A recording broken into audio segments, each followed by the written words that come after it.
Let me just expose the idiocy and the tactics of Labor's dirt file attacks on Peter Dutton over buying bank shares way back in 2009. I should say I was working for the coalition leader at that time, so I remember the period well. This was the height of the GFC, and the government guarantees and other measures to support the banks were being announced and discussed almost every day. But Labor's smear now is that somehow Peter Dutton might have had secret information from opposition, mind you, to cash in on a Rudd government bank bailout about to be announced. My jaw fell to the floor. Why? Because I was there. I was there at that time, and I saw the Australian economy on fire. I saw the Australian share market fall by more than 60%, destroying wealth for millions of Australians. But what we now know is that there was one political leader who was not focused on the national interest. That political leader was focused on his own financial interest, and he admitted that today. Andrew Charlton was Kevin Rudd's economics advisor at the time. He later parlayed that government experience into a business career that made him a multi-millionaire, and now he's a Labor MP. And as he would know, there's an easy way to check whether Dutton's bank share purchases were unusual. We can just look at the volume of sales on those days. Were a lot of people trading, or was it just a select few? The data clearly shows many investors were trading in bank shares on the crucial day, January the 23rd, 2009. 7.7 million Commonwealth Bank shares were traded, and that was more than double the amount traded exactly a week earlier. The numbers were similar for NAB, another bank that Dutton picked up on that day. Again, heavy volumes, double the previous Friday. As for Dutton's third bank purchase, Westpac, more than 10 million shares were traded, again about double the previous Friday. So what does this tell us? Well, it just tells us that Dutton's purchases weren't unusual. Many sellers and buyers were active when he was, with bank shares at an historic low, and whatever was happening in media and market debates on that day, there were plenty of buyers that are going around, and for every buyer, of course, there was obviously a willing seller.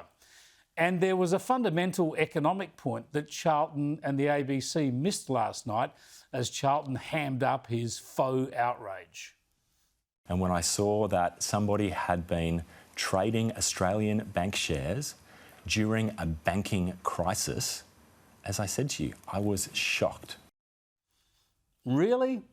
The whole point of the bank bailout was to support the banks, to increase confidence in the banks, and therefore to encourage people to, invest in them, to stop the plunge in the share market, including in banking shares.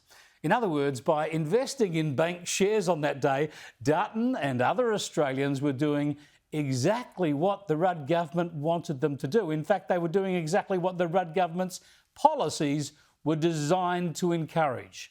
People buying bank shares weren't fueling the GFC. They were fighting back against it. Anyway, one aspect the ABC did interrogate last night was the origin of this Dutton dirt file attack. I learnt it when I saw the information that had come out, in relation to his register of interests. You mean this week? No, before this week, I was made aware of it. By whom? By the Prime Minister's office, who had been looking at it. Oh, really? It all came from Anthony Albanese's office? You don't say. But didn't Albo say this yesterday? I make no comment about Peter Dutton's matters. That's a matter for him. I told you his disinterest seemed disingenuous. And didn't he say this the day before? Is Labor accusing the opposition leader of insider trading? That's a matter for Peter Dutton to explain. Oh, really? Albo washes his hands of it all. But it turns out the information was pulled together and fed out, as we all suspected, by the Prime Minister's office at a time of its own political choosing. I'm not sure it was saved up at all. I think it was released promptly. Well, how promptly? When did you become aware of it? Reasonably shortly before it was made available in the media. I'm sorry, Mr. Charlton, but what's reasonably soon? Very happy to answer this question. It would have been a matter of days or weeks. Yeah. Days or weeks. So as long ago as 7 days ago? Could have been more than 7 days ago, yes. More than 7 days ago. Good Lord. Is there nothing this government and this Prime Minister can do with competence? And is there nothing they will actually accept responsibility for?